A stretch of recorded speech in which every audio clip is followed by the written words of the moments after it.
In 2020, very few people had heard the name Vivek Ramaswamy. That was before he ran for president, before he was one of the breakout stars of the Republican primary. Neither of them could even state for you 3 provinces in eastern Ukraine that they want to send our troops to actually fight for. Look at that. I mean, she has no idea what the hell the names of those provinces are. He is polling higher than many of his competitors who have far more political experience. Rising to second place behind former President Trump in a new poll out of New Hampshire today. We become a party of losers at the end of the day. That is where the party is headed, is this style of rhetoric. And then in the summer, when Republicans were riding high, when Donald Trump seemed a pretty good bet to win the presidential campaign, Ramaswamy went to the National Conservatism Conference, a place where his colleague and sometimes frenemy, J.D. Vance, was also speaking, and gave a pretty interesting speech. Thank you for the warm welcome. It's going to be a different kind of speech tonight. Arguing there was a deep divide in the America First movement. It's not a rah-rah speech. My goal is to actually tonight just illuminate what I view as this growing, healthy, but existent rift between what I call the national protectionist direction of the future and a national libertarian direction for the future. Vance, of course, was then chosen to be Trump's vice president, elevating the leader of the other side of what Ramaswamy takes as a divide to possibly the vice presidency. But Ramaswamy thinks that a future Trump administration, and if Trump loses, certainly a future Republican Party, is still quite shapeable on these issues. He just published a book making some of these arguments, and I thought it'd be an interesting time to have him on to talk about these divides. As always, my email, Ezra Klein Show at nytimes.com.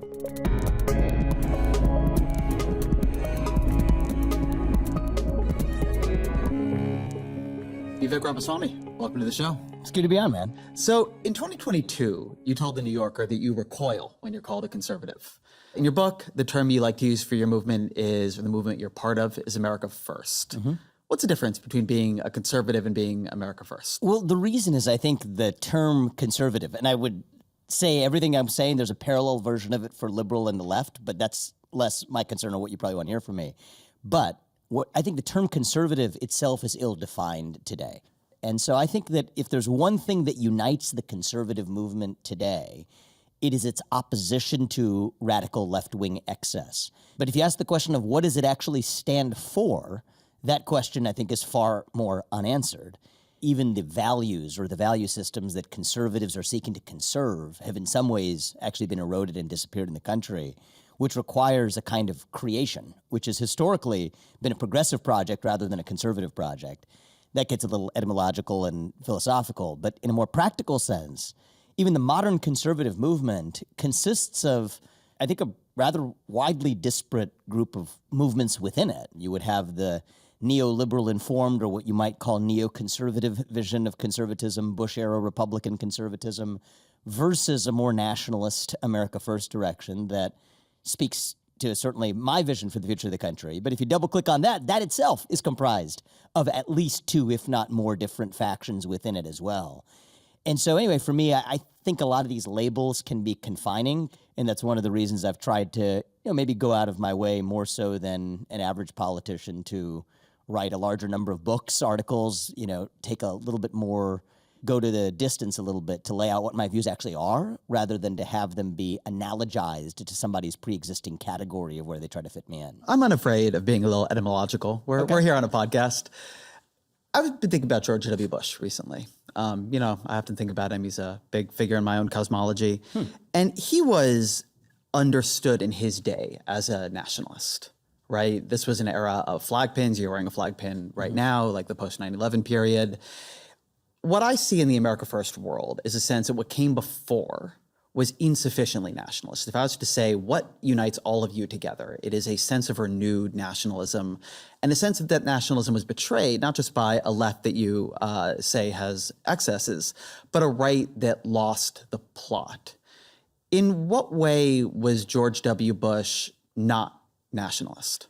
Well, the short version of the answer to that question would be interventionist foreign policy and the use of American taxpayer and even life resources to advance goals that didn't directly advance or even indirectly advance the American interest. That's the short version of the answer to that question.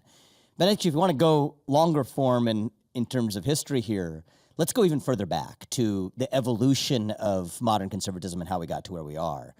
I think if you go back to Lyndon Johnson's Great Society, this is a kind of modern original sin in American politics of the creation of a nanny state. To me, I include the entitlement state, which is the state that gives away stuff, welfare, Medicaid, et cetera. There's the regulatory state, the rise of three-letter agencies to administer this larger form of government, the regulatory state. And then there's the foreign nanny state, which is the foreign aid complex and the foreign interventionist complex. What I think of as classical conservatism in the latter half of the 20th century was a reactionary response to that LBJ vision of the Great Society that got watered down through what we would say the rise of neoconservatism, Bush-era conservatism, that effectively accepted that this sort of larger form of government in some form was here to stay, that we're not really going to undo the Great Society, that we're not really going to undo the existence of the regulatory state, but we want to be thoughtful about curbing its overgrowth, while at the same time saying that while we're at it, and we got big government, we might as well use it to spread democracy using capitalism as a vector to do it. And if we're not going to use capitalism to do it, we'll use military force to do it. And that's a different kind of big government that became accepted in the form of conservative doctrine, not just accepted, but a central feature of it. And then what I see in the America First response right now is a unified response that is against that neoconservative vision. And I think what you see in broadly what's thought of in popular circles as the America First movement today, but what I call the protectionist wing of the America First movement, is an economic objective, an economic project. You could call it economic populism or economic nationalism. But in some ways, the protectionist strand of this says, okay, well, if big government's going to be here to stay, we don't just want to curb it, we actually want to use it to advance substantive goals of our own. Versus the strand that I'm more identified with, what I've certainly termed the national libertarian or national liberty strand of America First, says that actually the whole project, we got to actually keep our eye on the ball, was dismantling the existence of that nanny state in all of its forms, the entitlement state, the regulatory state, and the foreign nanny state. And, you know, we've gotten into the thick of a lot. No, here this very is great. quickly. I'm glad to get into it. Were Medicare and Medicaid mistakes? I believe they were, with the benefit of retrospect, particularly Medicaid, particularly the welfare state, without work attachments required attached to it. Medicare and Social Security I put in a different category, which we can get to later, and I think is a little bit orthogonal to the discussion, certainly that I'm most interested in having, that I think is on the money right now. But Why? when you think about Why are they in a Medicaid and different welfare- category? Well, I think that Social Security, I mean, you kind of had my real issue there is if we'd ever actually taken advantage of the surplus that we had. It's a bit more mechanical issue that if you just allowed for the surplus to be invested at rates of normalized returns of the stock market or a diversified portfolio, we'd have a far excess surplus that would be sustaining itself. So it was you pay in, you pay out versus having a redistributionist quality to it versus what I think of as the welfare state. My principal issue with it is that it actually, I think the evidence would show, in my opinion, that it has harmed the very people that it was created to actually help. But, you know, my core focus actually, even in my presidential campaign, had been less taking aim at that, though I do think that that's a project we have to come back to, but was to take aim at least the regulatory state that was a close cousin of that state. And I think basically what happened in the 60s is we traded off our sovereignty for this stuff. And I think the problem we're basically going to run into as a country is eventually that stuff is going to run out in the form of our national debt crisis, and we're left with neither sovereignty nor stuff. And I think this should be the central focus and concern of the conservative movement, which is not quite today. That brings me back to this distinction between the national protectionist and the national libertarian camps of the America First movement. And the irony is, as I've made the case for the more national libertarian strain, let's just say in recent months, in a more pronounced way in particular, one of the criticisms I've gotten is that just a reversion to a kind of neoconservatism or neoliberalism. And my sort of retort back to that, and this is at the bleeding edge of America First debates right now, is that actually the America First wing, the protectionist wing's acceptance of the big state is actually the permanent codification of the neoconservative premise that rejected the classical conservatism that was hostile to the existence of the nanny state in the first place. And so where we're getting right How many now is- conservatisms can dance on the head of this particular Yeah, pen? I was. You said you want to get into etymology and lexicons, and so you know, I feel like we're using too many terms. and better talk about the hold content on to itself. terms for a minute. Yeah. I've sat in chairs exactly as far from Paul Ryan as I'm sitting from you. Put aside the foreign policy for a minute. A lot Which of is what key, you're saying, which is key. Yeah. Yeah. A lot of what you're saying just feels like Paul Ryan to me. So here's what's radically different. I would say is I am more committed in my rejection of blithe neoliberalism, even more committed What to is that. blithe neoliberalism? So mean? blithe neoliberalism is liberal internationalism of a variety that says we were somehow going to export Big Macs and Happy Meals and spread democracy to China. That the sole goal of immigration policy was to view the United States as an economic zone, and that the goal of all immigration policy was to maximize the size of that economic pie without regard to national identity. Those are some of the big mistakes of blithe neoliberalism of yesterday. I think what we've learned from that is here's a couple key errors. I would say like deep category errors that were committed that we still suffer the consequences of today. One of those is that we now depend on our chief adversary for our own national security. The number one supplier to the U.S. military, directly or indirectly, is China. 40% of the semiconductors that power the Department of Defense come from China.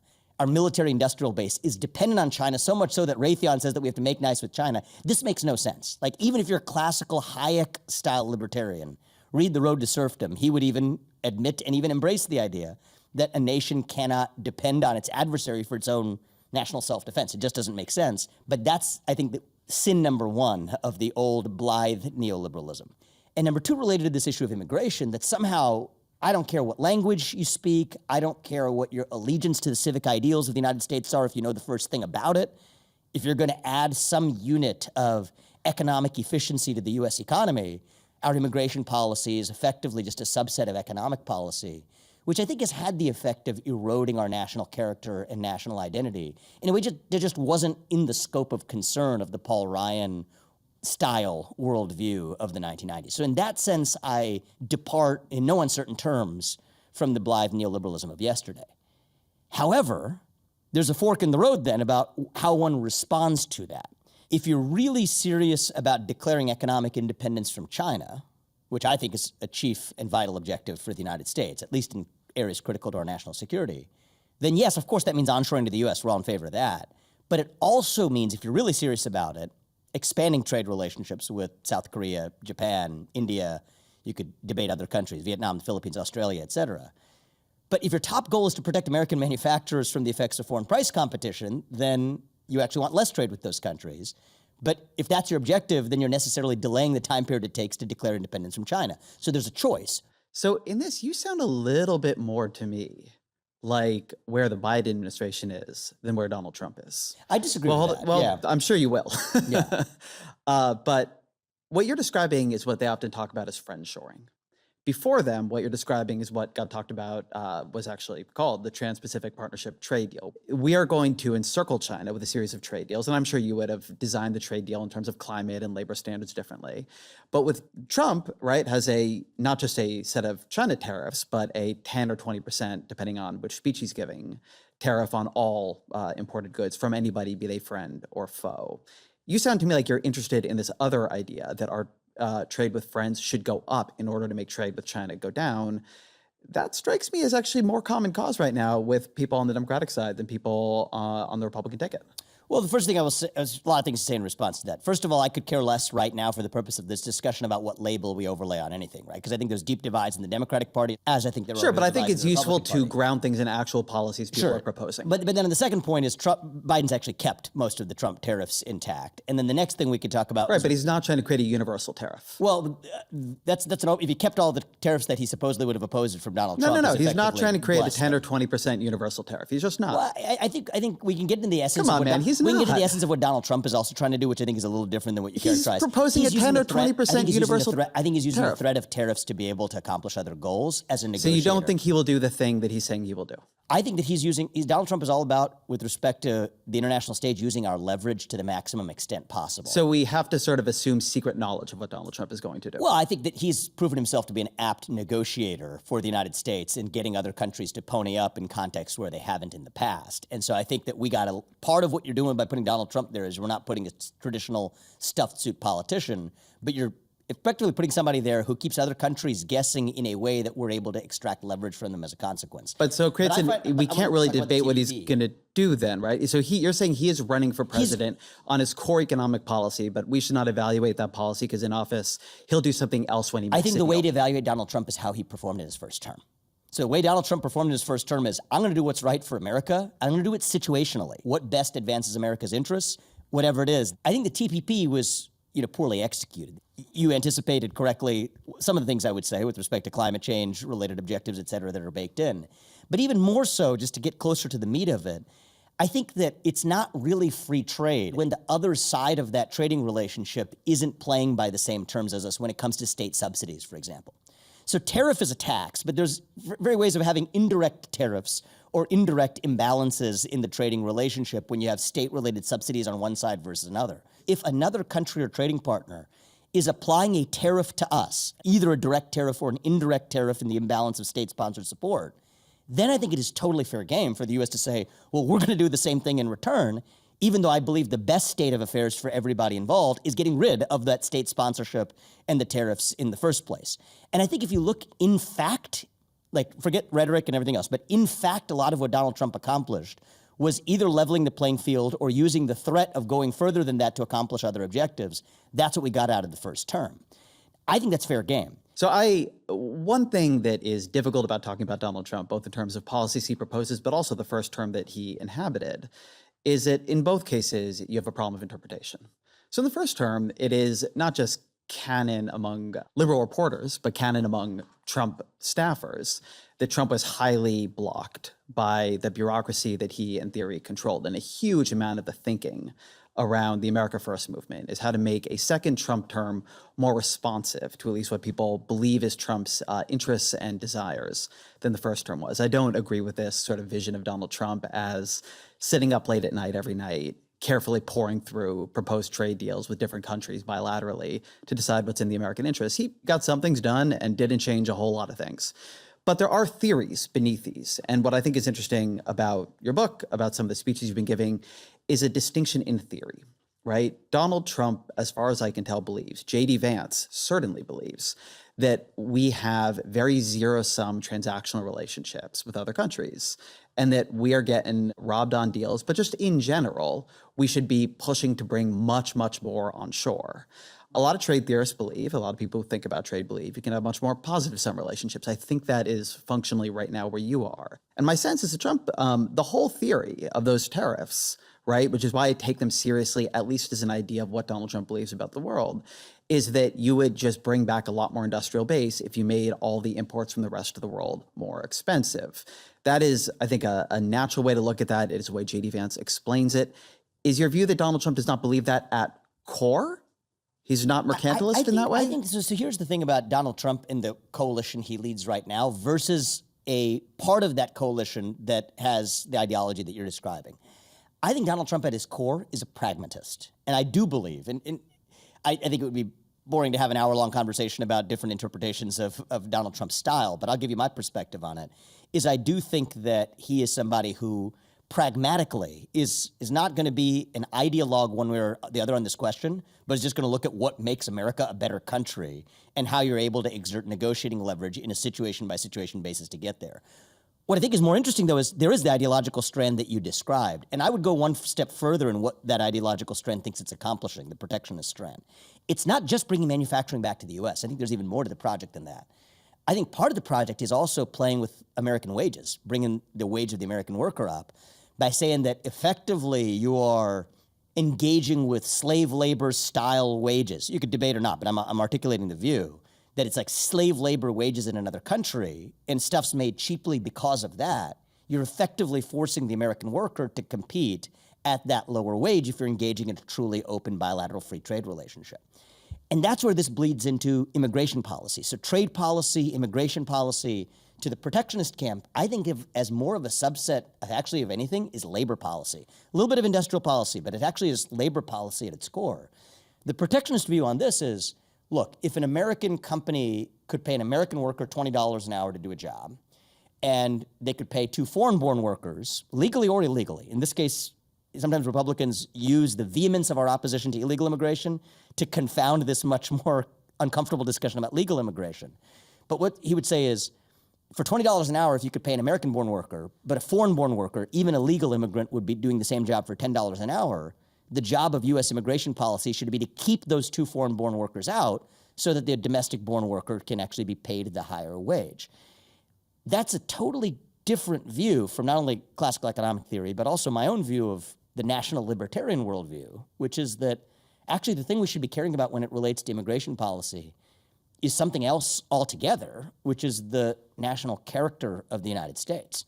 If your vision of immigration policy is one of protecting American workers from wage competition, then you just want less immigration, period. If your goal is to actually preserve the national character and identity of the United States, it's a different immigration policy, which in theory could be more same or less. Pragmatically, in the near term, almost certainly means a lot less. But you get there for very different reasons. I always find the way the America First movement doesn't think about immigration to be interesting. Because on the one hand, on the trade side, what I see is a description of America as locked in incredible zero-sum competitive relationships with other countries in the world, competitive relationships for where you're going to put a factory, for who's going to buy whose exports or imports. It's a very dog-eat-dog economic view of things. And in some ways, it's true. And here you have this incredible possible advantage America has over everybody else, which is everybody wants to come here. And you could build an immigration system that is bringing in not just low-wage work, but a lot of high-wage talent, right? And the stories of this, Steve Jobs, the son of a Syrian refugee, are legion. I mean, Elon Musk, himself. Elon Musk himself. Yeah. The degree to which that does not seem to be a huge part of competition strategies on the right or the America First thing is interesting to me. You bring up a point system in the book. I'm not sure that it isn't. Well, talk to me about how you think about it. So I drew this distinction earlier, but I want to dwell on it for a second, because I think this is really important in understanding what's actually going on with our base versus what may appear to people peering on it from the outside versus in. So I do think that most of the prominent voices that wear the mantle of the America First right adopt the protectionist view. I don't think that that is broadly representative of where a much more diverse coalition, even within America First, rests. You take someone like Elon Musk, who's playing an instrumental role, I think, in guiding, hopefully success for Donald Trump in this election. I'm where Elon is, and Elon's where I am on this question, is that we want to be the championship team. So the three principles I give for immigration policy, to make it really simple for people, is no migration without consent. Consent should only be granted to migrants who benefit America, and those who enter without consent must be removed. But number two is the most interesting. Consent should only be granted, and should be granted, to migrants who benefit America. Now, I view that benefit more holistically than just the economic benefit, but who benefit America in increasing the civic character that I think we're missing in our country. And further, a subset of that civic character is self-determination and self-reliance and the ability to work hard through a meritocratic system of American capitalism.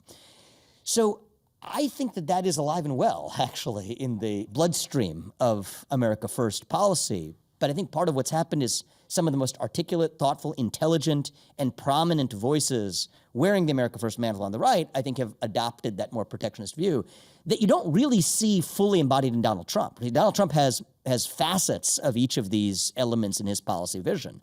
But I think that his view that if you were educated at a U.S. university and you're going to be somebody who's actually going to be one of the geniuses like the next Elon Musks of this country, we want them in the United States of America. So on immigration, I think you get this interesting question, which gets to me at the heart of the sort of cleavage you're describing. I sort of look at America First as this strange effort to contest what it is that Donald Trump himself means. And there's a version of this J.D. Vance that I think you were describing very well here, which is the immigration policy here is about protecting American workers from wage competition. Fair enough. There's a version that you are trying to advocate and be a leader in, which is we should be pursuing a certain vision of national identity. And I want to talk about what that means. And there's a thing that I actually hear from the guy who has made this popular and who is leading this movement, which is that immigrants are vermin who are polluting the gene pool with bad genes, that they are coming here from insane asylums, they are coming here from prisons, that the people themselves are the problem, right? Sometimes it feels to me like there's an effort to sanitize this or to ideologize it, to make it something we can argue about with spreadsheets, to make it something that we could think about in policy. But I think for Trump himself, and the thing that gives us a lot of its power, and the way he talks about it over and over and over again in a very consistent way, it's not about wages, and it's not really about identity. It's a belief that the people who are coming here are bad. They're not sending their best, and that is the problem. And so we should lock it up because the people who come here should not be coming here. So let me draw a couple of distinctions, right? Because I think that I hate talking about stuff that's trite, right? And even amongst Republicans, I try not to say things that have already been said. But what you're bringing up is the distinction that everybody knows about, and I'm a hawk on this too, which is illegal immigration. So the premise here is, if your first act of entering this country breaks the law, then by definition, in some base sense of the word, like definitionally, you are a No, lawbreaker. I want to stop here actually, because I'm not bringing up illegal immigration. But Illegal when you immigration talk is about- part when you talk about the- of without the illegal vermin, immigration. you're talking about the Illegal comments, immigration yeah. is part of what I'm saying, but Donald Trump does not make the distinction you are describing well, here. if you may let me finish then. Yes. Because I'm actually But I don't want you to describe move the area- subject of what I'm not talking moving the about. subject of it, but you're asking about who is he referring to and talking about criminals, right? Broadly speaking, denigrating terms, I think, are generally reserved for people who have crossed illegally. We've just been going through the Haitians, and they have not come here illegally. Versus the same Donald Trump, as a matter of a couple months ago, said that he wants to staple potentially an H-1B visa to everybody who graduates from a U.S. university. That's not a their criminal's worldview. So I think a lot of this, and I'm not, I'm here to share with you what my perspectives are, but you're asking about Donald Trump, and my understanding of where he's at on this, which I respect, is broadly overlaps with the distinction between illegal immigration and legal immigration. And then there's one step further in the quasi-legal immigration category. An interesting thing about our current immigration system, and I make this point in the book as well, you can imagine an immigration system that rewards all kinds of different attributes. It could reward intelligence, it could reward national allegiance, it could reward willingness to work hard, or economic contributions, or how much money you have when you already come here, so you're not going to be dependent on the welfare state. Our immigration system rewards none of those qualities. The number one human attribute that our current immigration system rewards is actually your willingness to lie, actually, which is a sad and unfortunate fact. If you're somebody coming from another country and you can't in good conscience say you're not seeking asylum because I'm not going to be a threat of imminent bodily harm because of my race or my religion, I just can't say that to the U.S. government because it's a lie, you're not going to get in. If you don't actually face that but you're willing to say it, you actually do get in. So I think against that backdrop, we do have a broken immigration system in both the illegal and even quasi-legal variety, where your willingness to lie on day one is the number one human attribute that sadly our current immigration system rewards. So against that backdrop, there's a lot of frustration in the conservative movement. Broadly, I share some of it. Donald Trump clearly shares some of it, to say that that needs to change. But if we're talking about Trump for a minute before moving on to broader, policy views, I think Donald Trump is also the person who has said things like he loves immigrant, he's married to an immigrant, he praises legal immigrants of different contexts. And I think that the top policy, doesn't surprise anybody to know this, just listen to Donald Trump at one of his rallies. I think correctly, one of the top policies is to seal the border and to stop the illegal immigration crisis into our country. Once we've achieved that, I think we're going to be in a good position to have lasting immigration reform on the legal side. And I believe there's two competing visions here, but I come down on the side of prioritizing civic assimilation and civic identity and economic contributions as part of that, as distinct from the economic protectionist vision of saying that somehow our job is to coddle Americans who are already here from being prevented from having to compete in the labor market with the best and brightest whom we might otherwise allow into the country. This is probably more where I take your earlier view on Donald Trump, where I think that what he did in his first term is illustrative. There were a lot of immigration compromises Donald Trump could have struck that would have been border hardening at a level he never got anywhere near because he couldn't pass legislation.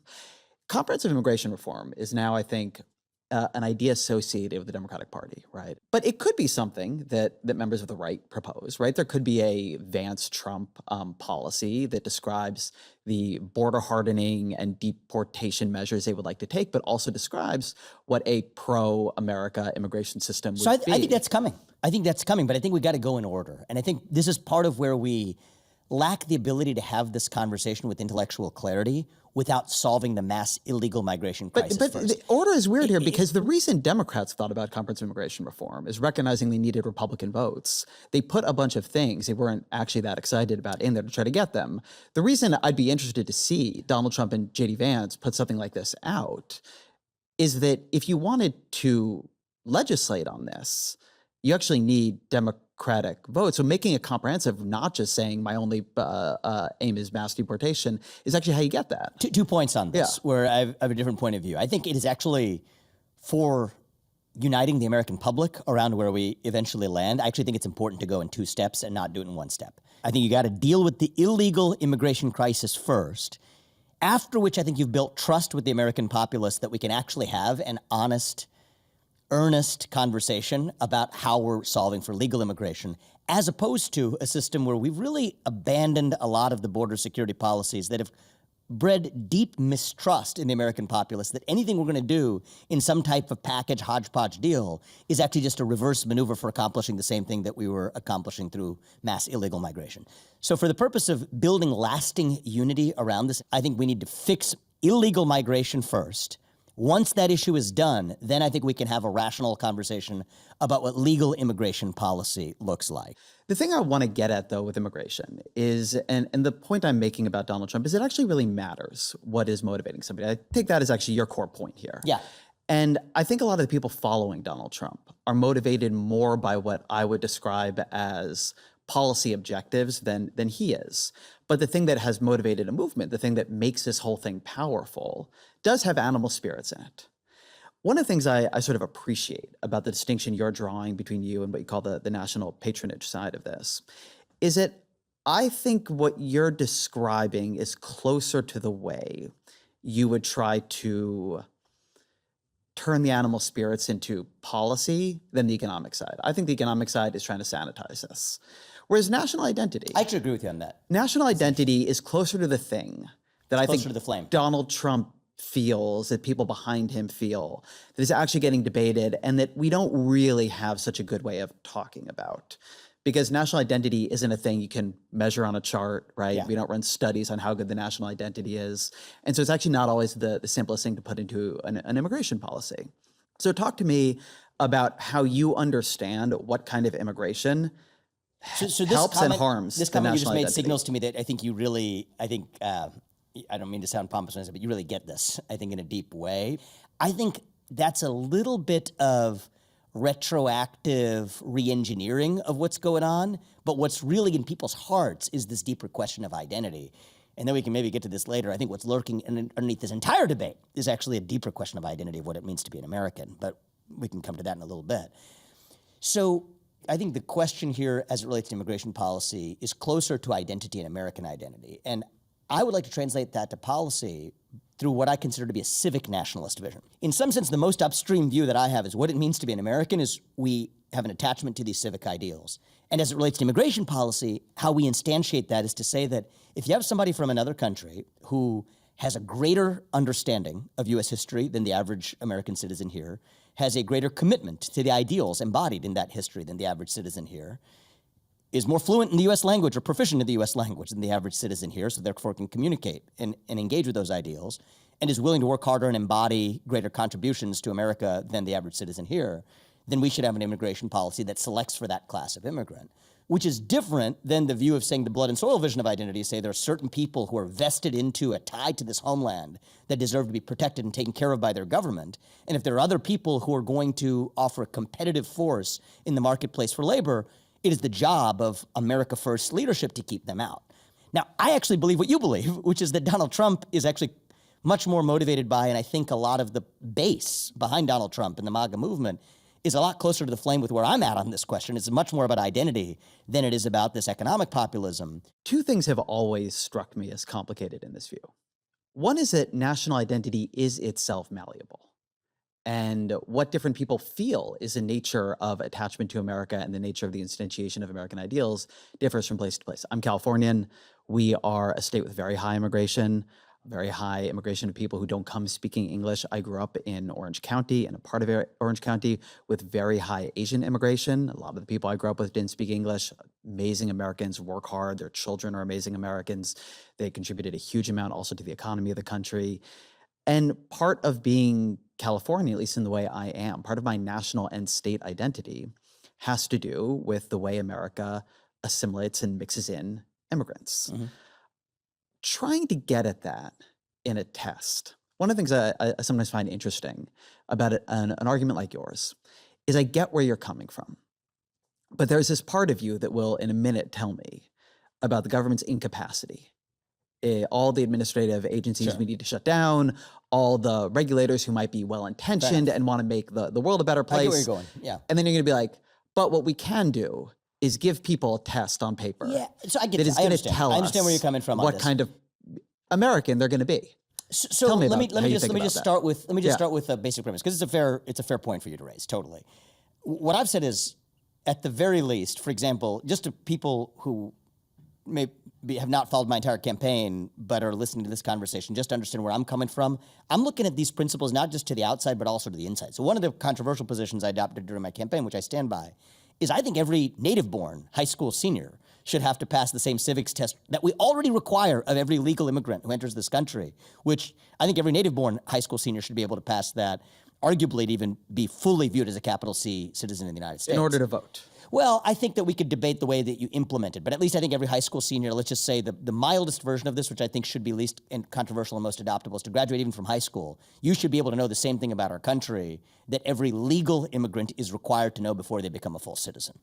So this is a civic nationalist view that goes far beyond just immigration policy. As it relates to immigration policy, it speaks to me when you talk about your identity as a Californian and the different attributes that compose identity, right? Identity is such a complicated concept, and there's a lot of layers of what one's own identity: religious identity, ethnic identity, what foods you eat, the cultural traditions that make up who you are. And I am not of the view, I hope I haven't ever represented myself to be, even inadvertently, I'm not of the view that you need to abdicate those other forms of your identity to opt into the American identity. It would be a bizarre thing for me to say, because I am the kid of legal immigrants to this country, and there are many elements to my own identity that go beyond just the civic commitments to the U.S. ideals. But I think that that is a necessary condition of actually being able to opt into those ideals. So I draw a distinction between your knowledge of the ideals enshrined in the Declaration of Independence, our constitutional system of self-governance, your ability, and I think this is the most controversial one, but your ability to speak English, which I think is a precondition for assimilating into a country of other people who share those same ideals, versus whether you like to play baseball, soccer, or cricket. And I bring that up because I think that is an issue for certain cultural vision of what identity actually is. Like, do you have to like hot dogs and baseball rather than, enchiladas and soccer? I don't think that matters distinguish between the to me. two things here, because this is actually not even meant to be a hostile question. I think the question I am getting at is within your framework, not even within my framework. What do you believe these tests can really do? A minute ago, you said to me, right? I don't want to fetishize the test as one attribute, right? English as a national language, I think, would be high on the list. I understand as well. that. A minute ago, you said to me that our immigration system, what it prioritizes above all else, is a willingness to lie.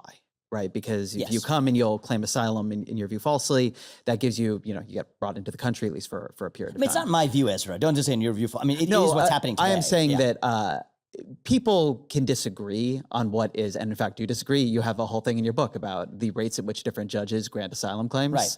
So the question of what counts as a credible asylum claim is not just contested, but is itself ambiguous.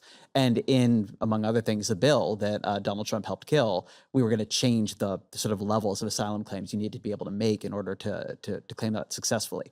So I think I'm actually saying the same thing you are. Asylum claims are ambiguous, although I don't always think that the same people you probably do are falsely claiming it. I think, different levels of fear are understood differently by people. The thing I am saying is that how do you just avoid this being a teaching to the test? Mm-hmm. Right? Coming to America is great. Being able to say on a form that the Declaration of Independence was about equality for all men is easy. So now we're talking about plumbing and implementation, which I don't want to reject. I don't think we are. I mean, isn't this how you want to instantiate Well, it? I think a test is just one example. I think proficiency in English is high on the list. And I don't want to dismiss the question about implementation. But what I do want to just draw the distinction of is there is a very different competing vision that this is at all the thing that we're supposed to be concerned about. Versus saying if that person is going to work harder and more hours for a lower wage, that's a problem. So that's the basic distinction I'm drawing. Now, how you implement it, I'm not trying to just be a philosopher in the clouds here. Those are important questions to get to. But at least you got to know what you're solving for before you actually even solve for it. And there is a deep-seated divide, even on the right, about what we're actually solving for. And I think right now, especially if we're successful in winning this election, as I'm rooting for and working hard to make happen, I think it will actually be really important for us to just see with clarity the why of why we're advancing each of these different visions of trade and immigration policy, and especially attitudes towards regulatory reform. So why don't we talk about just at a philosophical level the difference you see between the way that the national patronage side, as you call it, and your side think about what should be done with the administrative state? Sure, and I use the word national patronage and national protectionist sometimes interchangeably. But I think there's two competing visions of how we view the administrative state and the regulatory state. One is that we want to use the levers of power to advance affirmatively pro-American and pro-worker ends. You could even call it more broadly conservative ends. There was a moment where, I remember it was Bill Clinton kind of in the, I think it was the late 90s, that he said something like, the era of big government is over. Which if a Republican said it during that same period, it would mean nothing. But of course, the fact that he was the Democratic president of the United States carried a lot of weight. And though it hasn't been articulated in so many words yet, I think there's a version of the Republican statement right now from the protectionist or patronage camp that says the era of small government is over. Nobody said it in so many words, but effectively, that's what's on offer. The separate vision is to say that we don't want to replace that left-wing regulatory apparatus and bureaucracy with a conservative or pro-American or pro-worker version of anything. We actually want to get in there and actually dismantle it and shut it down. And my view is that we are likely to repeat the mistakes of the past if we take the short-term approach of empowering the CFPB to cap credit card interest rates and implement a statute that would do so and use a regulatory apparatus to enforce it, or to empower the Department of Transportation to include a broader set of regulations to make sure, something we all want to see not happen, trains aren't going off the tracks in East Palestine. None of us want that to happen, but is the right solution more regulation or less regulation, actually, to make that happen? The Department of Education, do we want to continue subsidizing four-year college degrees? That hasn't worked out so well, but is the right answer to then redirect that to subsidize two-year college degrees or vocational programs? Or is the right answer actually to shut it down and send the money back to the states and respectively then to the people? Those are very different competing visions. And my own view is that we cannot claim to reform this administrative state by just incrementally clipping it around the edges, cutting off one headed of an eight-headed hydra is an analogy I sometimes use. It grows right back. We have to be willing to take on the project of actually just gutting the thing versus the protectionist or patronage view says, okay, that's already here to stay. It's not going anywhere. Conservatives have been talking about this, to give fairness to this view, for 60 years and it hasn't happened. We might as well use that machinery to at least achieve positive ends for American workers and manufacturers and pro-American goals. And that's, I think, a well-intentioned but very different view than the one that I hold. Let me try to inhabit that other view for you. Sure. Which is, I like the way the riff you gave at the beginning, which is that in a way, the promise is the era of small government is over. I understand J.D. Vance and Kevin Roberts at Heritage, who's got a forthcoming book about some of this, as really saying you could see this as having two axes, right? Big, small has been the traditional argument about government in American life for decades, right? That the distinction that is being made now is theirs, ours, right? That the era of their government is ending. And what's coming is the era of our government. The deep state will be turned to our use, right? In the use of things like Schedule F to sort of fill the administrative state with more political appointees, the sort of set of vetted and personnel like databases and plans, which makes sense. I mean, people I talked to in the Trump administration from the first term say, and I think this is a completely credible argument to make, that they were foiled often by a bureaucracy they felt they could not control. But that the promise being made is not just towards conservative ends, but, we'll use the administrative state to do some things we like to do, but that it will actually be a tool of, Republican, in this case, power that'll be taken over and reoriented. Ron DeSantis, who I think was sort of similar in this, would often make the argument that what he was going to do was use the power of the state to bring other institutions that had become too woke or too liberal to heal, business, universities, etc. And that has been what has been exciting in it to people in that movement, right? One of the lessons of Trump 1 was, this has all been taken over by the left, right? We don't control the government even when we control the government.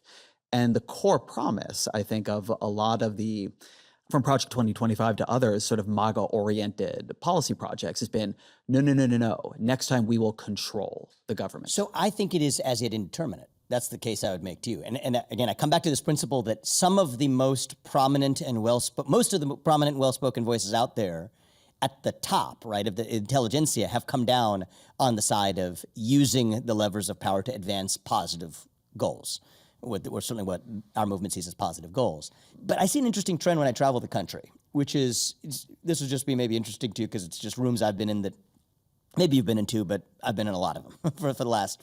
You travel more than I year do. and a half. Well, we can agree on that. The last year and a half, there's a lot you can just get by the sixth sense of being in a room. Yeah, with I totally agree with people that you don't get from any poll or anything else. There are a lot of books in this room, but books leave something out. Yeah, but books leave something in too. But I would say that in this case, if you're in a room and I was in a room with 1,000 people in Ohio last night, and have been in similar rooms like that in places from Iowa to New Hampshire to to Nevada to other states across this country over the last couple of years. And there's a funny thing right now, which is you could walk into a room of 1,000 of those people in a tent in Wisconsin, for example. Another example of a place I've been. And a leader from the protectionist strand of the America First right could say, we need to bring more jobs back to America. We need to protect American workers. We're the party of the working class. We need to make more things here. We need to make sure that the government's not taking advantage of you, break up the big companies. And if delivered in the right and compelling way, which isn't always exactly done, but which is the best version of that, you're going to get a rousing applause, standing ovation. Yes, we're in favor of that. Same room, replay it. I go in that room and say, I don't want to replace the left-wing nanny state with the right-wing nanny state. I want to get in there and dismantle the nanny state. I don't want to get in there and reform these agencies. I want to get in there and actually shut them down. Rousing applause to the same thing. Those are two different competing visions of exactly how you're going to use the levers of the state to advance or not advance certain policy goals. And what that says, and why I think this is important to explicate these differences now, is that I think our base, right, the MAGA base, the America First base, and what is now effectively the future Republican base, and even beyond the Republican base of the country, is I think actually very open to which way this movement is actually going to be led. I will grant that some of the most well-listened to voices that are most prominent from a media perspective and otherwise. Vice presidential candidates. May land on, I would say the NatCon current for the last several years, I think, has been in this direction. But the reason Yoram invited me to speak at NatCon this year was to make the case that even in the NatCon New Right movement, that accommodates, or there's a place for the movement in that New Right movement for my strand, which is different than the historical strand of the New Right. So in some sense, I'm proposing a new Right that I think is quite distinct from. I guess I don't actually totally right. understand on this what is different about your strain. So when Rick Perry famously gets up on the stage and is like, I'm going to take out 3 agencies, and it's energy, it's education, and can't remember the third one. But that was a very common sort of thing to say, right? Famously, Reagan wanted to get rid of the Department of Education. And one of the theories, or certainly one of the arguments, has been what Trump has represented is an ideological break with that, a sense that people didn't want it. And one reason they chose him over others in the party is that they just didn't want that. They didn't want the Paul Ryan thing, the Ron Paul thing. They're not libertarians in that way. So tell me what you think is wrong in that interpretation of your own kind of first of all, voter Donald base. Trump actually, interesting you just bring up that example. Donald Trump actually has called for the abolition of multiple agencies, including the U.S. Department of Education. Yeah, but given that he didn't do it, I don't think anybody believes he will. Well, I think that He didn't even try. Again, talk about the evolution over the course of that first term. Rick Perry ended up running an agency he wanted to get rid of, which is one of my favorite little pieces of American political history. We'll put that to one side. But I think that part of the problem in having the discussion, and I said this earlier even when you brought up Paul Ryan, is when you bring up any one person and try to pin the ideology to that, you're always going to find a diverse ranges of actions and perspectives that a person has that don't map directly onto the ideology. But in terms of the ideology, some of that there with Donald Trump, absolutely. We're talking about Schedule F. The first step was actually firing a lot of those employees. The goal of whether or not you refill those positions is a separate debate that comes afterwards. If you look at the Efficiency Commission that we're talking about right now, I mean, is the goal of that to rehire a bunch of those bureaucrats? That's not the character of certainly what Elon did at Twitter. And I don't think it's going to be the character of what the most important part of that project actually looks like, which is shaving down and thinning down the bureaucracy. Now, it's not just limited to these esoteric functions in the Department of Education or Commerce or whatever. I think a lot of this gets pretty close to the center of the national security state. Gets a lot closer to even when you think about agencies that the Department of Justice interfaces with, regulatory agencies. Those haven't really been areas where conservatives have taken real aim in the past. And the irony is the protectionist strand or the patronage strand effectively is accepting the neoconservative concession to say that some of this government's here to stay. All that the Paul Ryans want to do is how do we tame further growth of it, whereas now we've accepted that premise even further and said that we need to just use it in service of our own ends, where part of what I want to bring back is actually the vision of completing the unfinished work. What's your list of what you want to get rid of? 75% at least of the head count, I think, on day one. I mean, if you woke up tomorrow and there were 50% fewer people working in the federal bureaucracy, not a thing is going to change for the worse, but a lot, I believe, will have changed for the better. You're going to see a lower Not rate a thing. It slows the rate of what I view as unconstitutional lawmaking, which has been, I think, the cardinal sin of the last half century in American life, is that most of the laws that are passed aren't actually passed by Congress. They're passed and written by agencies that wrote them by fiat, by employees who were neither elected nor could be elected out of their positions, and according to classical interpretations, couldn't even be removed by the people who were elected to those positions, which I think is a violation of self-governance, and it's also the wet blanket on our economy. And so the way I would see this playing out is you look at the Supreme Court holdings over the last 3 years, culminating in the overturning of Chevron deference with the Loper case this year, the Loper-Bright case, and you say a mass number of those federal regulations, quite possibly a majority of them, quite likely a majority of those federal regulations as they exist on the books, run afoul of the major questions doctrine in West Virginia versus EPA. And for people who aren't aware, what that case basically says, if it relates to a major question that has a major economic impact on Americans, or it relates to a major policy question, and they give you the benchmarks of what counts as a major question, it had to be passed through Congress, not by regulation or fiat. And that provides a basis, a roadmap for saying, okay, if you have this much of a constraint in the application of the regulatory state, we necessarily have a surplus in the number of employee headcount that we need to support that. That supports mass, non-specific, but purposefully reductions in force. This feels to me very generalized in a way that's not going to hold out specifically. And I'll give an example, right? Okay. I suspect that you are not a huge fan of the raft of environmental laws passed in the early 70s, right? NEPA and the environmental... Under Nixon included, by the way. I mean, they were almost all passed under Nixon, right? He was the main progenitor. Exactly, Part of my work right now, I do a lot of looking into how those laws are playing out. And the amount of work that different companies have to engage in, kind of working back and forth with agencies, trying to see, oh, did my environmental impact report, work out? And if you knocked out the head count without changing the legislation, what you've just done is unfathomably slow down all of this infrastructure. Case, right? But you're not going case by case. You just want to do a 50%, 75% we're reduction. Talking headcount reductions. On the regulatory case, I think the way to do this is you have a constitutional lawyer embedded in every agency, or some could overlap and double between multiple of them, and you just measure. Here's the standard in West Virginia versus EPA of what counts as a major question. Are all regulations right now going to fail that test? No. But are a lot of regulations going to fail that test? If that regulation on coal miners failed that test, and a lot of other folks who are even more advanced than I in the constitutional sphere of administrative law agree with me, you are talking about thousands upon thousands of federal regulations that also fail that test. One of the further obstacles... But those will have to be litigated individually. So if Kamala Harris is president, that's correct. What I'm offering is a vision of executive humility. To say that the executive branch is being told by the Supreme Court that so many of the regulations that have been perpetuated by our executive branch actually go beyond this constitutional scope of what the executive could do. So the Supreme Court has already put the executive branch of government on notice. And I do think that part of what's happened, this is my own theory of how we got to where we are, is, I'm going to be a little glib about this, but only a little bit. When you have a bunch of people who show up to work who should have never had that job in the first place, whether it's a company or a government agency, they start finding things to do, actually. I think that's a big part of how we got to a lot of this overgrown regulatory state. It's a bit of a cycle where you have overhiring, people then find things to do that they shouldn't have been doing in the first place. And so I think you could look at a lot of these agencies in the history of sort of the agency creep and overgrowth of policy as part of actually just the existence of a bureaucracy where in some cases, even if you take the Department of Education, part of the problem of what happened is the initial problem that it existed to solve, which in the case of the Department of Education was making sure that southern states weren't siphoning money away from principally black school districts to principally white ones. That could have been a task force at the time on the back of the civil rights statutes. You could debate the policy merits of doing it at all, but if you believe that's an important policy objective, you could set up a task force to do it.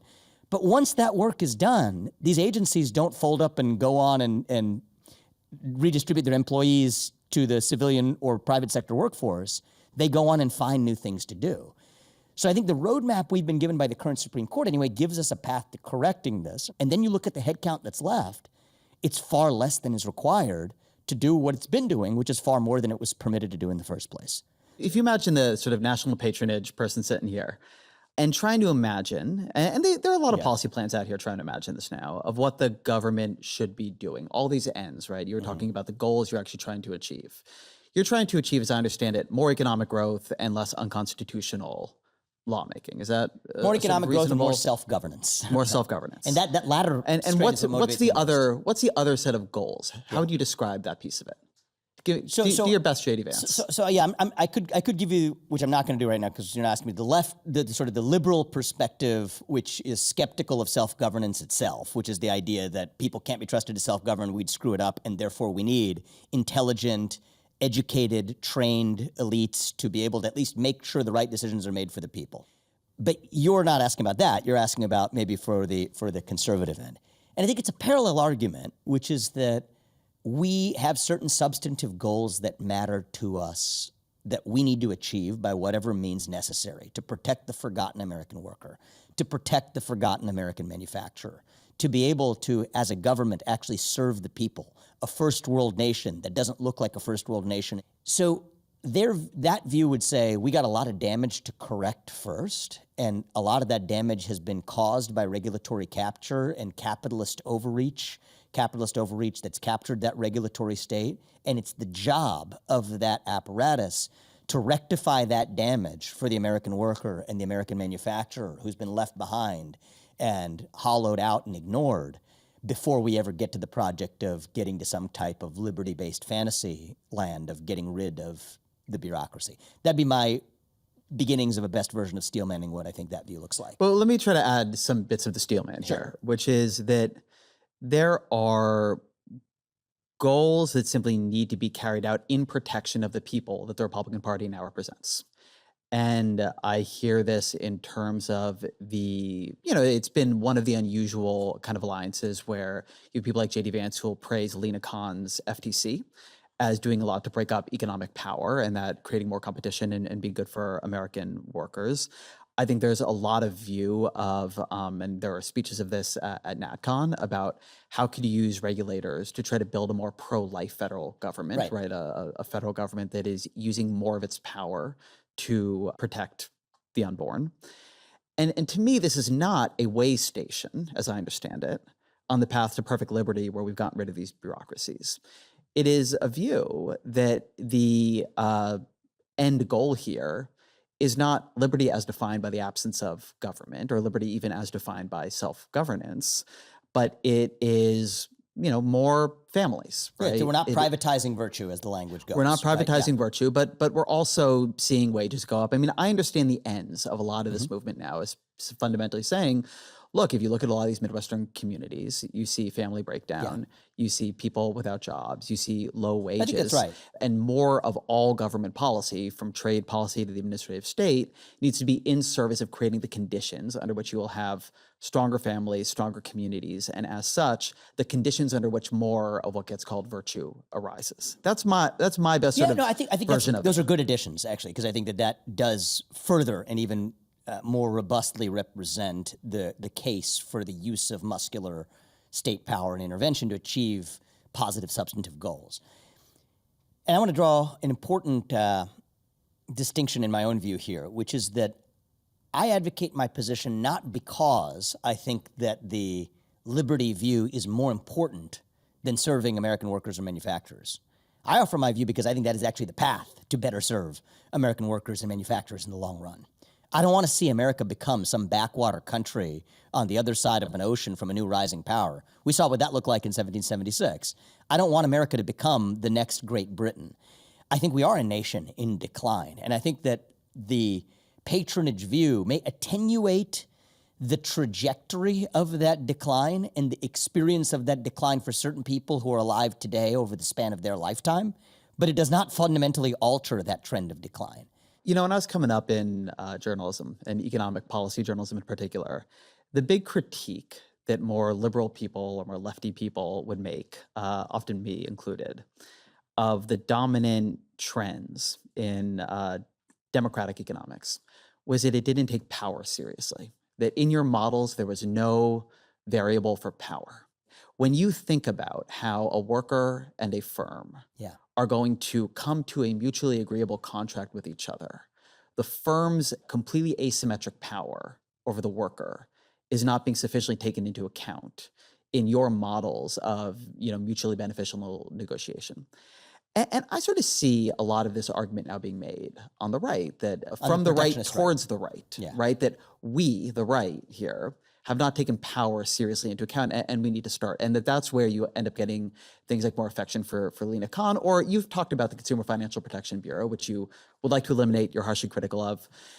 There's a lot that organization does. One of the things it does is administer the Truth in Lending Act, which forces credit card companies to disclose a lot more about what the fees and the late fees and the service fees, et cetera, of what they do are. And the view behind a bill like that is that the power is asymmetric, and so the arm of the government needs to reach in and force the credit card companies to tell people things that they would not otherwise want to tell them, and in fact did not tell them beforehand, often hid from them in a million different ways. And that until we do things like that, people do not have actually the power in the marketplace to make good decisions. Should they not be doing that? How do you think about this question of power? I actually also have a concern about a type of power, but it's a different type of power, which is state capture. See, state capture to effectuate capitalist goals is not something that is internal to a national libertarian or liberty-oriented perspective, but it is a perversion that is real and exists. And that is more likely to happen. In fact, it happens all the time because of the existence of that bureaucracy. In fact, the more vast that bureaucracy is, the more nodes you have for capture. The market power concern is not high on my list compared to the government capture concern, which is high on my list. You could say that where this really so the credit card company disclosure acts that I've mentioned, right? How do you think about them? I think it increases barriers to entry for smaller credit card companies. To have to say what your late fees and interest rates and so on are by some sort of bureaucratized measure that involves an army of compliance attorneys at a company. That's what it's hard to start a new startup credit card company. It just is, actually. Yeah. Where this really comes into relief is in the area of tech, right? Because what are our attitudes towards a lot of the animus you've seen towards big tech comes from, among other things, but the rise of censorship or the perceived censorship industrial complex. The idea that big tech or a small number of companies using their market power can decide what information is or isn't available to you has led some to take, okay, they're too big and they exercise too much market power, therefore we need to actually break them up. Well, what we learn is a lot of that censorship was at least indirectly the product of receiving a favorable regulatory environment from the very government actors that cared about those companies, making sure that certain forms of misinformation were suppressed. And so I trace the root cause back to the existence of the government and the related bureaucracy required to administer its vision. That's the wrongful exercise of power that I'm most concerned about. And ironically, the more you're trying to take care of market power concerns, the more of that other problem you end up creating in the process, which was historically an argument vis-a-vis the left, but I think right now presents itself as this new argument within the new right as well. So let's bring in a figure you've talked about as, I think, a leader on your side of this a few times here, which is Elon Musk. Mm-hmm. Musk's current political incarnation is fascinating and depressing to me, not because we don't agree, although we don't agree, but because, to me, Elon Musk is the greatest walking example for grand public-private partnerships that could possibly exist. And now that he has succeeded in that, he is trying to pull the ladder up behind him. So Tesla exists because its electric cars could take off because of subsidies upon subsidies upon subsidies upon subsidies to make buying electric cars cheaper. SpaceX, of course, is on the one hand, I think you could take it very much as a critique of how bad product development and engineering got at NASA, but it can only be what it is because you actually need the government to do space. And now Musk is out there as a sort of more national libertarian figure saying we don't need the subsidies anymore, get rid of them. But in order to have truly two world-beating companies in America, right? And I take Tesla and SpaceX as extraordinary achievements. And the people who want to dismiss what Musk achieved, I think it's functionally ridiculous. Yeah, I agree with that. But you couldn't have done it without the kinds of bureaucracies and government interventions that not only are you sort of dismissing here, but that he's now dismissing. So I I respectfully disagree with that broad characterization because I think it gets involved in some specifics. Which part? Well, so let's take SpaceX off the table, right? Because space exploration is not going to happen for all kinds of reasons without, it was done within the government. Your choices are do it within the government or do it through public-private partnership outside government. For space exploration as a category, let's just take that off the table. Okay, so you're agreeing that we need the government there. I agree that this is one of the roles of the long run. I think government has two purposes: provide for long-run security and protect private property rights. And on the first prong of that, space exploration is an important part of it. Okay. And I think is in the national interest of the United States for the long run. So that's just its own category. On Tesla, you're talking about kicking the ladder out from underneath you for who? Like Ford and General Motors? So I don't have some sort of kicking the ladder out from under you. I guess concern to believe. Well, I do, but rather than like Ford and GM subsidies from the government, I'm not sympathetic to that. I do have this concern, but rather than debate the current state of the auto manufacturing world, what I am saying is that it is undeniable that we have Tesla because the government supported Tesla over and over and over again, and also supported and kind of encouraged the electric vehicle development and market in the U.S. So when you're saying that, that's my question, right? Because in China, who's the other grand competitor in this, so strong that we are putting gigantic tariffs on their electric vehicles. Of course, the state has been a huge incubator of the electric vehicle industry there too. So in the two great examples we have of world-leading electric vehicle companies, the state has been a profound nurturing and protecting force. So I think we would have gotten to the same place in the development of, let's just say, the category, who has said it had to be electric, but innovative next generation vehicles that leave people living better lives and offering greater consumer choice. I think we would have gotten there either way, with or without that government intervention. So to say that we wouldn't have a Tesla vehicle today but for the history of government subsidies, I believe is a false claim. You can't have a counterfactual because we never had the world or the country without those subsidies.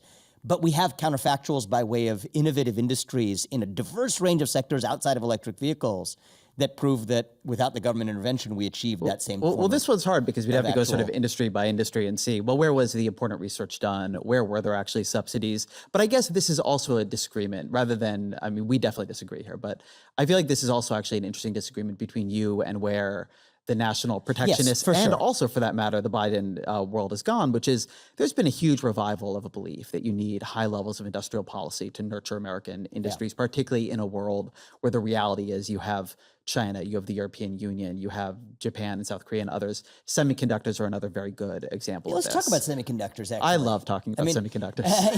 It's an important enough subject, so it deserves some airtime at least, right? But it's important enough, of course, because it goes to the future security of our country. It goes to all forms of future innovation powering AI and the AI revolution. So all kinds of reasons it's an important subject. But I bring it up because it was an interesting joinder for you to bring up in the context of industrial policy. It hasn't worked in China. Actually, what you see right now But it has worked in Taiwan and South Korea. What you see is that, but just talk about China, which you brought up, though, which is, a chief competitor in the grand geopolitical landscape, is China now has its telltale corruption investigations, which effectively follow nothing other than failed industrial policy for years, coddling these companies to be able to produce what they actually just consistently failed at. In the US, you look at the rise of NVIDIA, and to be, at least at certain points in this last year, the largest company by market capitalization on planet Earth. It wasn't because of the CHIPS Act. It was because of massive booming demand for advances in the field of AI that demanded more semiconductor inputs that we were otherwise lacking in a supply-demand imbalance. That's actually what drives the innovation, not the state-sponsored mercantilism of either China or the United States. NVIDIA is great. It's a remarkable company. My point is that we had lost the capacity to make huge ranges of advanced semiconductors in this country over a long period of time, and we had lost it to countries that had made semiconductor manufacturing central to their industrial policy. I don't think it was the industrial policy in Taiwan that accounted for it. I think there's actually deep cultural factors that accounted for it. It was years of dedicated cultural approach to how you make these things, which is a different kind of innovation, where Taiwan culturally created a workforce that really excelled. They're having trouble even getting American workers, or even transplanting some of them, to train enough, not because of the lack of money. It's not because we're not showering enough money on these semiconductor companies here that we're not able to get to the same place here as quickly. I think it relates to some of those cultural attributes where our own workforce has actually fallen behind. In the long run, I don't want to be this declining great power because these short-term so-called protectionist policies are going to leave all of us holding the short end of the stick. See, I think true American exceptionalism is aspiring towards true greatness in America, that we want the championship team right here at home. And that involves all of us stepping up and leveling up.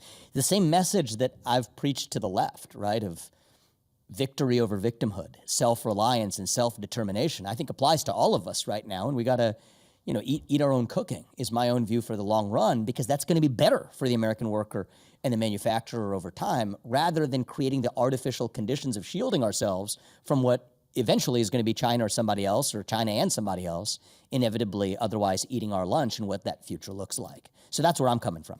There was a part of your book that I found moving or sad, and I guess this is well known, I didn't know it, that you'd had this interaction with Ann Coulter where I guess she says to you, look, you're great, you're really impressive, but I wouldn't vote for you because you're, quote, an Indian.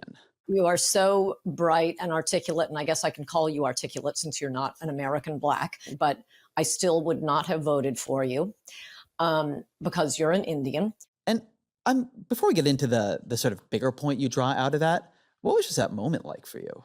My first moment was just like laughter. Like, this sort of person who's this undereducated about what exactly are the qualifications to be a U.S. president was amusing. She wasn't saying it was about qualifications. Well, I think she was saying it in a literal sense about qualification. If you listen to what her justification is, it's you haven't been here for enough generations to be truly a natural-born citizen of a kind who could be the U.S. president.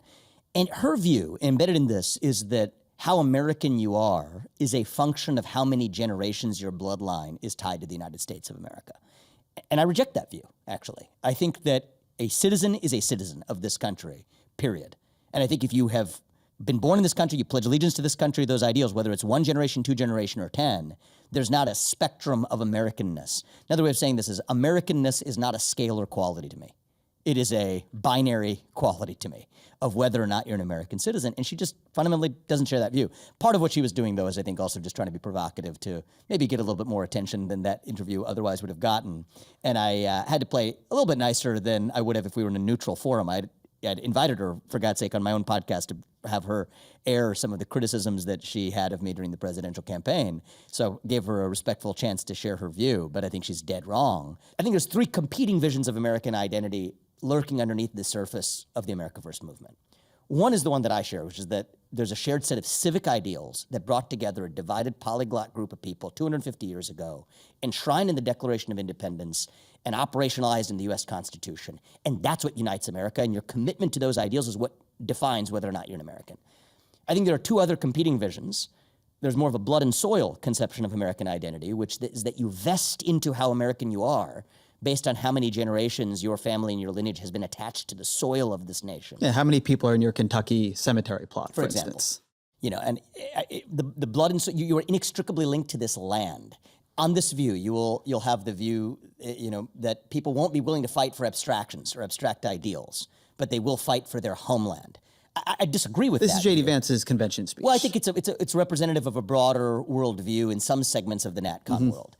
And in my NatCon speech, I rejected that view because I actually think the American Revolution was fought for a set of abstract ideals, actually. I think Thomas Jefferson, the man who signed the Declaration of Independence, was swearing into existence a nation founded on those civic ideals. And that's exactly what was the war that led to the formation of this country. And in some cases, even the wars that we fought since, including the Civil War. That's different still from a third one, which came up even at an event I was at last night, which is one grounded with religious identity, where, a guy came up to the microphone and told me to my face, you're part of, what was the word he used? Wicked religion, and that's unrelated to the founding of this country.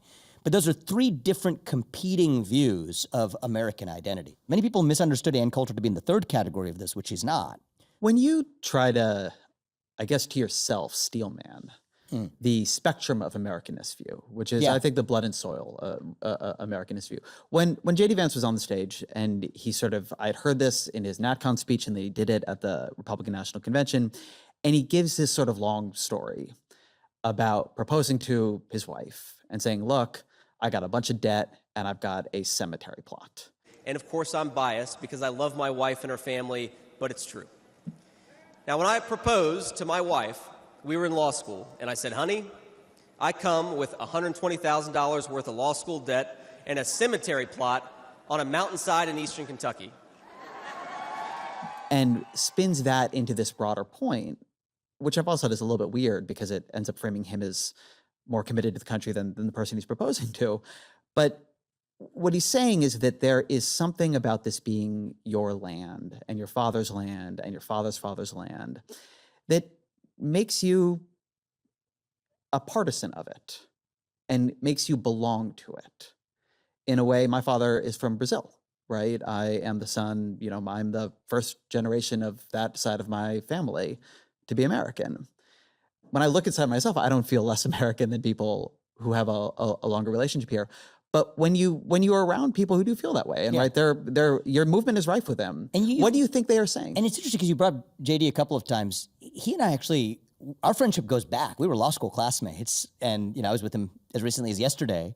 His son shares his name with me, as well as Vivek, and we have kids about the same age, right? So Usha and I are also friends from law school classmates, all three of us, and my wife as well, got to know each other really well years ago. And one of the things I respect about him, unlike so many in American politics, including the Republican Party, is he does have a clear ideological vision that is motivated by his love of this country.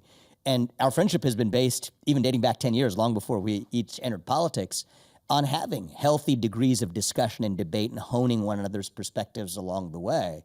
And I think we're going to continue that relationship in the years ahead of us. And so, like on a personal note, like in sort of framing, since you brought it up, I'm not in some sort of like at odds relationship. I agree with 80% of views and he agrees with 80% No, of but mine. I will say in the there's a book, it's different very view here. clear that he is framed as a leader. You don't say his name directly, but J.D. Vance is very much a leader of this other side. He's the most national thoughtful. patronage. He's the most thoughtful American protectionist today. No doubt about it. I think that's a And reasonable statement. And I respect the fact that, and it's motivated by a love of this country.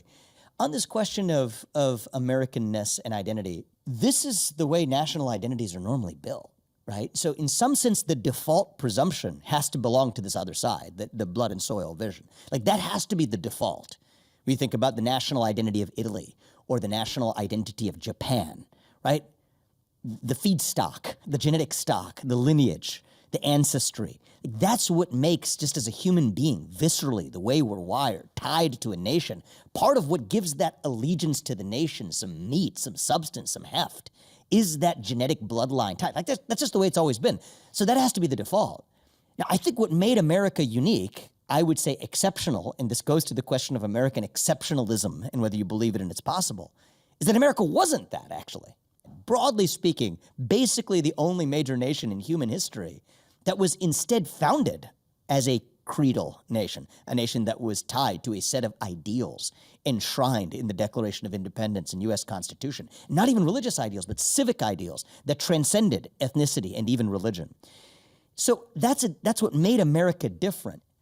I think the blood and soil vision of American identity makes American exceptionalism impossible, because Japan's or Italy's claim on a strong national identity will always be stronger than ours, because that's how they've been built far longer than we have. By contrast, I believe American exceptionalism is not only possible, it is real, because we are exceptional as the only nation founded on a set of ideals that brought together an otherwise diverse, divided group of people together. And I believe those ideals still exist. And I believe people will fight and die for those ideals. I think people did fight and die for those ideals. And I think that that's why this country has survived. And so that's a very different vision of what it means to be an American than one that scales as a function of how many generations you've been here. And that, by the way, is the whale lurking underneath the entire policy conversation we've had. Why do you understand this as being contested in the America First movement? Because if you went back a couple of years, right? Yeah. If you have George W. Bush and John Kerry debating this, if you have Barack Obama and John McCain debating this, they both sound like you without the talking about woke capital, right? And what is new, not new in American history, I think but it's because they failed, actually. I think this is a product of them failing. So I hope I don't sound like them, because my aspiration is to fill a gap that they never did, which is part of what's developed in our own country is a deep loss of what that national identity is in the first place. And so I think when you talk about everything I've worked on, even the woke capitalism stuff is actually downstream of this deeper hole of purpose and meaning in American life. And I think we live in a moment, you could debate what postmodernism is, but I think we live in a moment in our national history and more broadly the history of the West where people are starved for purpose and meaning and identity. And I think that was, in other books that I've written and other work in the prior phase before I ran for U.S. president, identified as the source of wokeness on the left. But I think that root cause is still the source of clinging on to these other more innate, native, feral senses of identity that I think you now see emerging on the right as well. And so I think the beauty of America is that our own civic ideals and our pledging allegiance to those ideals can fill that vacuum, actually. That civic vision of what it means to be a capital C citizen of this country. That's what I think we're missing. I think John McCain or George Bush went nowhere really near that in any substantive way that mattered. Maybe through some prepped speech that they read off a teleprompter in some stilted way. But to give people of this country the real sense of this is what it means to be a capital C citizen of this country, that's what I think has been missing in the leadership of the Republican Party since arguably Reagan. And I think what it means to be an American actually is that you really believe what Thomas Jefferson did, as a deist, by the way, that all men are endowed by their creator with certain inalienable rights, life, liberty, property, and the pursuit of happiness. That's what made America great the first time. And to me, I think reviving that conception of American identity is an essential part of how we make America great again. I think that wrap-up is actually a nice place to end. So always our final question. What are 3 books you recommend to the audience? So I would say The Constitution of Liberty by Friedrich von Hayek. And I'd actually, because I'm in the mood today, I'll recommend the Bhagavad Gita, which is obviously a religious text, but has great import. And while we're feeling in the mood and the theme of the conversation today, give another careful read of The Road to Serfdom. And I think we would do well to remember a lot of those lessons, because I think Hayek is misunderstood or misremembered, as so many scholars are, and sometimes it's worth going back and just remembering what they actually had to say. And on some of these questions relating to pure, fantasyland libertarianism versus actually very pragmatic insights that he had in that book about making sure that national security was a separate category from these questions relating to economic policy is worth even for a modern libertarian to remind themselves of when we think about, the future of our own country. Vivek Ramaswamy, thank you very much. It's good to see you, man. Thank you.